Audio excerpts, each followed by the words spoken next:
మీరు మాటలు చెప్తూ మమ్మల్ని ఏదో మా మీద బురద జల్లుతూ ఇక బహుశా మీకు మనకు ఒక ఉదాహరణ చెప్పొచ్చు. ఏదైనా ఒక కుక్కని మనం చంపేయాలనుకోండి, దానికి ముందే పిచ్చిది పిచ్చిది అని ముద్రేస్తారు. అలాగే ఇక వాళ్ళకి ఏదన్నా ఈ కంపెనీ కాకుండా ఇంకో కంపెనీని మార్చుకోవాలనుకుంటున్నారో, మరి వేరే వాళ్ళకి అప్పచెప్పాలనుకుంటున్నారో, వాళ్ళ ఉద్దేశం ఏమో తెలియదు. ఇక బాగాలేదు బాగాలేదు బాగాలేదు అన్నాక ఇక చిన్నగా వాళ్ళు మార్చుకోవచ్చు కదా. సో కాబట్టి ఇలాంటి మీన్ థాట్స్ ఉండి ఏదో జగన్మోహన్ రెడ్డి గారి ప్రభుత్వం మీద బురదేస్తే అయిపోతుంది అని చెప్పి ఇలాంటి మాటలు చెప్తే ప్రజలందరికీ కూడా తెలుసు ఏ విధంగా మేము వైద్య సేవలు అందించామో. ఈ రోజున మీరు మంచిగా అందించాల్సినటువంటి బాధ్యత రాష్ట్ర ప్రభుత్వం మీ మీద ఉంది. మీ బాధ్యతను మీరు సక్రమంగా నెరవేర్చండి అని తెలియజేస్తున్నాం. ఇక మెడికల్ కాలేజెస్,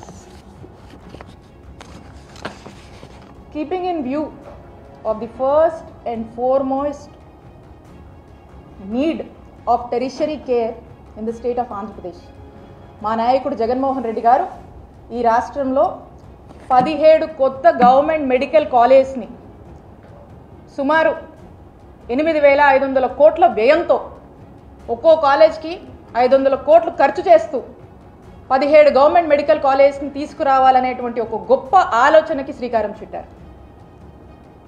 మరి ఒక ఆలోచన ఉంటేనే సరిపోదు, దీనికి సరైన ఆచరణ కూడా ఉండాలి అని భావించి కూర్చొని చక్కగా ఒక యాక్షన్ ప్లాన్ వేయడం జరిగింది.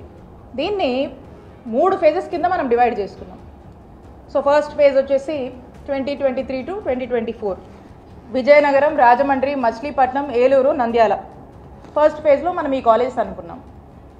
అలాగే సెకండ్ ఫేజ్లో కొన్ని కాలేజెస్ అనుకున్నాం, థర్డ్ ఫేజ్లో కొన్ని అనుకున్నాం. సో ఈ ఫస్ట్ ఫేజ్కి సంబంధించి ఈ కాలేజెస్ని మనం అనుకున్నట్టుగా ఏదైతే ఒక టైం లైన్ మనం అనుకున్నామో అనుకున్న విధంగా ఈ కాలేజెస్ని మనం ప్రారంభించి అందుబాటులోకి తీసుకువచ్చి మరి 2023 to 2024కి సంబంధించి మనము ఒక్కో కాలేజ్కి 150 మెడికల్ సీట్లు అంటే ఎంబీబీఎస్ సీట్లు అంటే మొత్తం 5 కాలేజీలకి 750 ఎంబీబీఎస్ సీట్లని మనం అందుబాటులోకి తీసుకొచ్చి ఈ కాలేజెస్ని ప్రారంభించి మరి వైద్య విద్య అభ్యసించాలనుకుంటున్నటువంటి ఎంతోమంది విద్యార్థులకు ఒక హోప్గా నిలిచి మరి ప్రారంభించినటువంటి పరిస్థితి జగనన్న ప్రభుత్వంలో నెలకొన్నటువంటి విషయం మీ అందరికీ కూడా తెలిసిందే.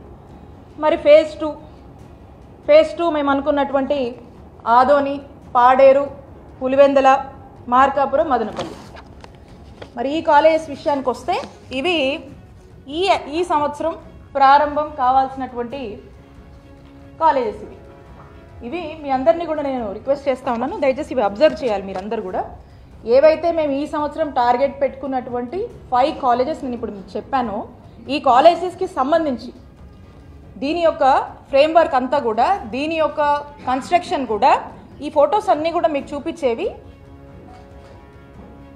జనవరి నెలవి, ఈ సంవత్సరం జనవరి నెలవి. అంటే ఇప్పుడు ఈ రోజుకి 10 నెలలు దాని గురించి మనం మాట్లాడుతూ, సో 10 నెలలు అయిందనమాట. ఇవి అప్పటి స్టేటస్. ఇది ఆదోని మెడికల్ కాలేజ్ సంబంధించినటువంటి స్టేటస్ మీకు కనిపిస్తూ ఉంది. హాస్పిటళ్ళు, కాలేజ్ బ్లాక్స్, హాస్టల్ ఆదోని. ఇది మదనపల్లి మెడికల్ కాలేజ్ సంబంధించి మీకు కూడా ఇక్కడ కనిపిస్తూ ఉంది college block, boys hostel, girls hostel. Paderu కూడా మీకు కనిపిస్తూ ఉంది హాస్పిటల్, కాలేజ్ బ్లాక్, హాస్టల్స్ మీకు కనిపిస్తూ ఉన్నాయి, బాయ్స్ హాస్టల్, గర్ల్స్ హాస్టల్. అలాగే మార్కాపురం దీనికి కూడా మీకు కనిపిస్తూ ఉంది college blocks, girls hostel, boys hostel.